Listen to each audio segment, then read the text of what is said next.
नमस्कार. भाग्यश्री कुकिंग चॅनलमध्ये आपल्या सर्वांचे स्वागत आहे. चला तर आज आपण बनवूयात मटर आप्पे. इथे मी 1 वाटी मटर घेतलेला आहे. त्याला पाण्यामध्ये छान शिजवून घ्यायचं. ते 5 मिनिट मी शिजवून घेतलेलं आहे. तुम्ही पाहू शकता मटर इथे छान शिजलेले आहेत. तर मी या मटरला एका मिक्सरच्या भांड्यामध्ये काढलेलं आहे आणि त्याला मी बारीक करून घेते. जास्त पण बारीक नाही करायचं, थोडेसे मोठाले ठेवायचे.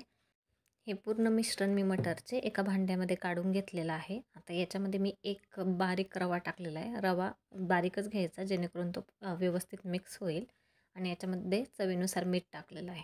हे मिक्स करून घ्यायचं. रवा एकजीव होईपर्यंत मिक्स करायचं आहे आपल्याला.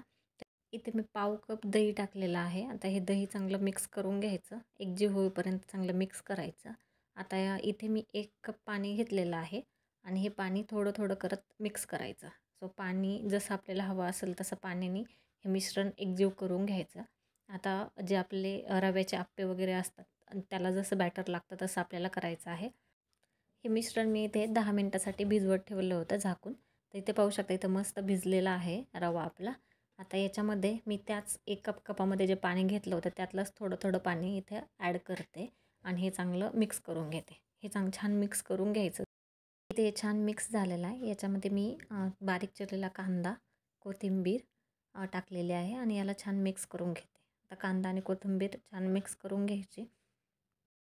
इथे कांदा आणि कोथिंबीर छान मिक्स झाली आहे. आता याला फोडणी द्यायची. तर इथे मी तेल घेतलं आहे गरम. त्याच्यामध्ये मी मोहरी टाकली आणि त्याच्यामध्ये जिरे टाकलेत. आणि जिरे मोहरी छान तडतडल्यानंतर इथे मी एक पेस्ट टाकली. त्या पेस्टसाठी आपल्याला कोथिंबीर, हिरवी मिरची, अद्रक आणि लसूण हे लागतं. याची छान पेस्ट करून घ्यायची बारीक आणि त्याच्यामध्ये थोडीशी हळद टाकली. तर ही छान अशी आपली जी फोडणी आहे ती ह्या मिश्रणामध्ये टाकून घ्यायची. तर ही फोडणी टाकल्यानंतर हे चांगलं मिक्स करून घ्यायचं आणि छान मिक्स झाल्यानंतर तुम्ही पाहू शकता याचा कलर पण बदललेला आहे.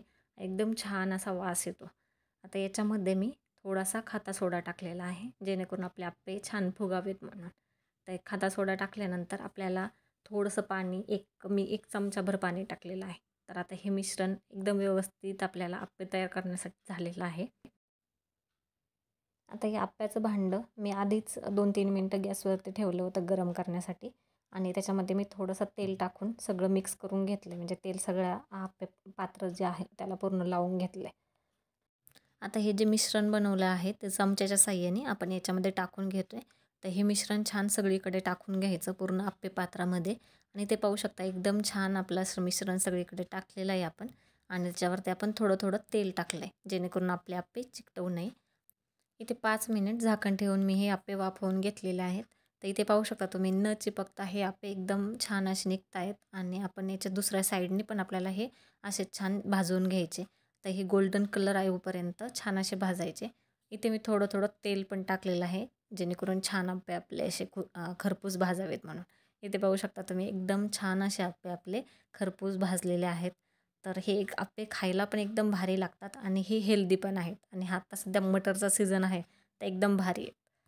इथे मी सगळे आप्पे काढून घेते. तर हे आप्पे आपण नारळाची चटणी किंवा नारळ नसेल तर खोबरं जे आहे वाळलेलं खोबरं त्याची चटणीसोबत पण सर्व करू शकतो. ते एकदम छान लागतात आणि तुम्ही एकदा नक्की करून पहा आणि रेसिपी आवडली तर चॅनलला नक्की सबस्क्राईब करा.